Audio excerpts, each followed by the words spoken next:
Assalamualaikum warahmatullahi wabarakatuh. Kali ini kita akan belajar tentang pengenalan teknologi informasi. Materi ini dikhususkan untuk pembelajaran jarak jauh jurusan PJJPAI YIN Syekh Nurjati Cirebon. Baik, kenapa kita harus belajar tentang teknologi informasi di jurusan PAI? Itu tujuannya adalah agar calon guru mengenal teknologi terkini dan teknologi yang sedang digunakan di khalayak ramai, sehingga bisa menggunakan teknologi tersebut dalam pembelajaran. Berdasarkan definisinya, teknologi informasi mengacu pada penggunaan teknologi untuk mengumpulkan, menyimpan, mengelola, dan mentransfer informasi. Ini melibatkan penggunaan komputer, perangkat lunak, jaringan komputer, infrastruktur IT, dan untuk menciptakan, menyimpan, mengamankan, dan menganalisis data. Data yang sudah menjadi informasi itu akan menjadi nilai daripada data yang tercerak dan hanya menjadi sebuah data yang hanya disimpan. Ruang lingkup dari pembelajaran pengantar teknologi informasi itu melingkupi pengolahan data, perangkat keras, perangkat lunak, jaringan komputer, dan keamanan sistem informasi, pengembangan dan manajemen sistem, serta keterampilan dan profesi IT. Untuk pengolahan data, teknologi informasi itu mencakup semua aspek pengelolaan dan pengolahan data, termasuk input, menyimpan, mengambil, memproses, dan outputnya. Berikut ini gambar yang bisa kita pelajari ya. Di sini ada sistem input, kemudian ada output, dan ada perangkat yang bisa keduanya. Perangkat yang hanya bisa input, kita bisa lihat di sini adalah keyboard ya. Ada keyboard, kemudian ada joystick, optical pen, barcode, scanner. Ini semuanya untuk menginput data ya. Semuanya menginput data. Misalkan data dari pembelanjaan kita scan menggunakan barcode ya. Kita scan dengan menggunakan barcode. Kemudian optical pen, kita bisa menggambar ya. Kita bisa menggambar sebuah gambar di layar screen ya dengan menggunakan pen khusus seperti ini. Nah, kemudian yang output di sini ada headphone ya, screen, laser, pointer, kemudian printer, speaker. Nah, di beberapa tempat speaker juga bisa digunakan untuk input ya. Apalagi di sini ada headset, di sini ada mic-nya. Ini harusnya di sebelah sini. Nah, yang di tengah ini adalah perangkat input yang juga sekaligus dengan perangkat output ya. Nah, di sini contohnya digital kamera. Pada saat kita klik, kita bisa melihat display hasilnya. Atau handphone juga sama ya, kita bisa lihat hasilnya. Nah, ini adalah pengolahan data. Kemudian perangkat keras, ini mencakup semua perangkat fisik yang digunakan untuk pemrosesan, penyimpanan, dan transmisi data seperti komputer, server, router, dan perangkat penyimpanan. Nah, ini adalah macam-macam perangkat keras ya. Kemudian ada perangkat lunak. Ini mencakup semua program dan aplikasi yang digunakan untuk mengolah data, melaksanakan tugas-tugas tertentu seperti sistem operasi, basis data, aplikasi perkantoran, dan perangkat lunak pengembang. Tentunya Bapak Ibu sudah familiar dengan aplikasi-aplikasi yang saya tampilkan ini. Biasanya ada di komputer-komputer kantor atau di laptop Bapak Ibu semua. Kemudian tentang jaringan komputer. Ini adalah teknologi informasi yang mencakup infrastruktur dan teknologi yang digunakan untuk menghubungkan perangkat-perangkat komputer dan memungkinkan pertukaran data termasuk jaringan kabel dan jaringan nirkabel serta protokol komunikasi. Di sini kita bisa lihat ya, ada sebuah server, kemudian server ini terhubung dengan switch dan klien-klien, serta bisa juga terhubung dengan access point, di mana kita mungkin menggunakan handphone terhubung ke access point ini, dan dari access point ini masuk ke switch, kemudian masuk ke modem, terus ke ISP, jaringan internet ya. Kemudian keamanan sistem informasi. Ini mencakup semua upaya untuk melindungi data dan sistem informasi dari akses yang tidak sah, kerusakan data atau pencurian, atau melalui penggunaan perangkat lunak keamanan, enkripsi dan praktik pengelolaan akses. Di sini adalah pembelajaran tentang bagaimana upaya kita melindungi data kita. Seperti misalkan kita menggunakan handphone, kemudian kita dikirimi APK ya, misalnya seperti undangan APK. Nah, itu adalah cara-cara orang untuk mengeksploitasi data dari handphone kita. Kemudian pengembangan dan manajemen sistem. Ini mencakup pengembangan, implementasi dan pemeliharaan sistem informasi serta manajemen sumber daya teknologi informasi seperti perencanaan teknologi, pengadaan dan dukungan pengguna. Ini adalah siklus dari pengembangan dan manajemen sistem ya, dari mulai perencanaan, analisis, kemudian desain, implementasi, kemudian maintenance. Kemudian keterampilan dan profesi teknologi informasi ini mencakup keterampilan individu dalam menggunakan teknologi informasi serta profesi-profesi terkait teknologi informasi seperti analis sistem, administrator jaringan, pengembang perangkat lunak, dan spesialis keamanan informasi. Nah, berikut ini 5 skill IT yang sekarang sedang dibutuhkan. Yang pertama adalah cyber security, kemudian data analis, kemudian ada cloud computing, kemudian ada software development dan artificial intelligence.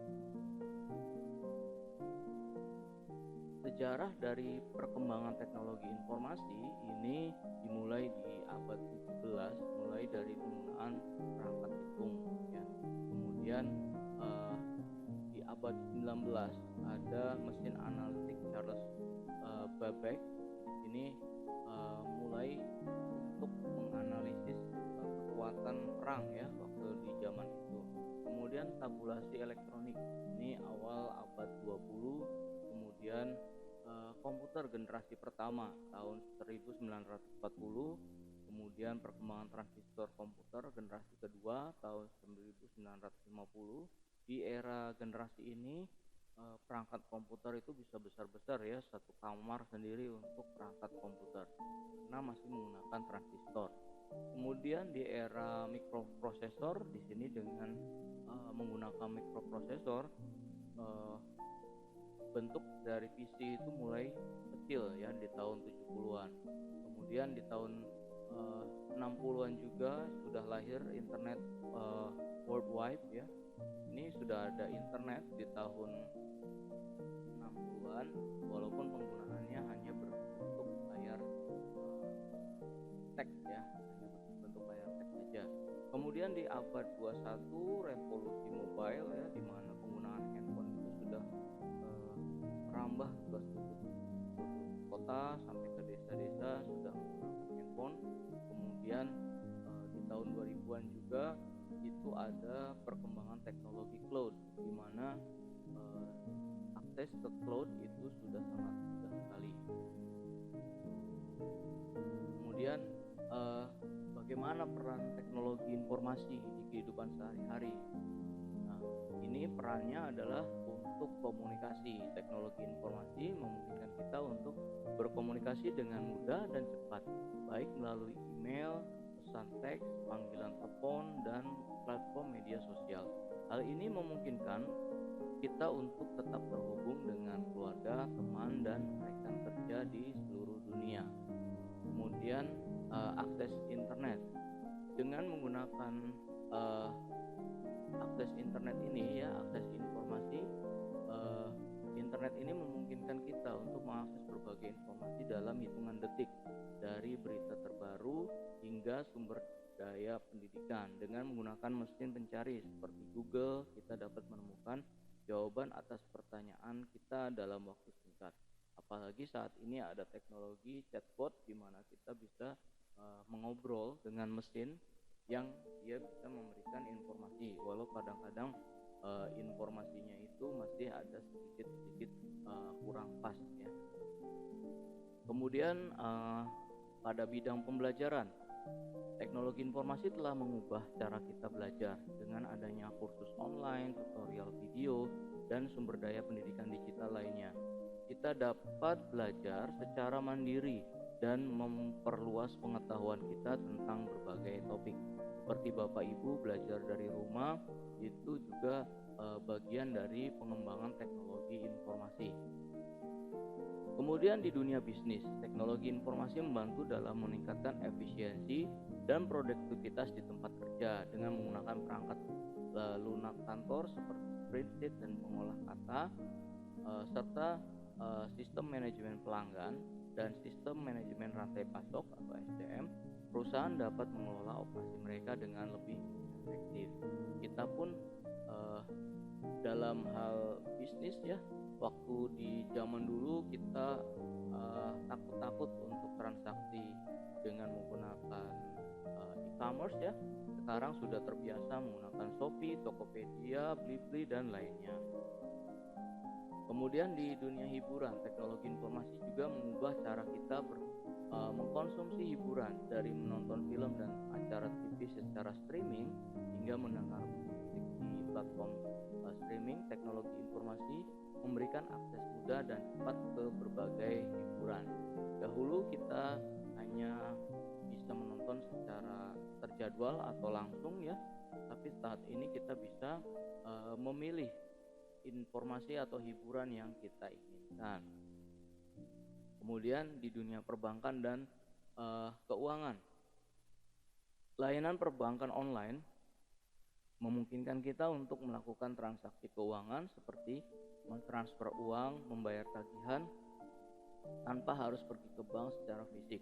Teknologi informasi juga digunakan dalam perdagangan saham dan investasi. Saat ini kalau misalkan ada teknologi seperti itu, kita namakan fintech ya, financial technology. Ini dengan adanya fintech ini kita lebih mudah, tapi juga ada ekses negatifnya seperti pinjaman online yang disalahgunakan untuk menjadikan sebuah rentenir secara online ya. Kemudian di bidang kesehatan, teknologi informasi telah membawa inovasi besar dalam industri kesehatan, dari rekam medis elektronik hingga teknologi telemedicine. Kita dapat mengakses perawatan kesehatan dengan lebih mudah dan efisien. Kita bisa bertanya kepada dokter melalui saluran online ya. Dan juga ada teknologi di mana kita hanya memegang sebuah tongkat, kemudian tongkat itu men-scanning tubuh kita dan memberikan informasi penyakit apa yang ada di dalam tubuh kita. Kemudian di era transportasi digital juga banyak aplikasi transportasi berbasis teknologi informasi seperti Uber, Lyft, Gojek ya, Grab dan lainnya ya, yang memungkinkan kita untuk memesan layanan transportasi dengan cepat dan nyaman.